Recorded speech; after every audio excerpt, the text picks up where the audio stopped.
একা একা প্রেশার দিয়ে ইয়ে করতেছে। ছেড়ে দাও ছেড়ে দাও ছেড়ে দাও পাপা ছেড়ে দাও, সরো, পিছন থেকে সরে যাও।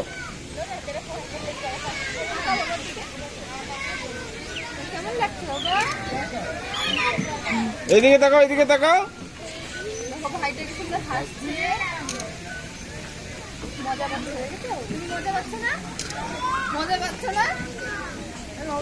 আগের বার ছেলেকে এমনিতে আমি কোলে নিয়ে বসছিলাম, হ্যাঁ, এবার একটু ইয়ে হয়েছে। খাবার পাচ্ছি।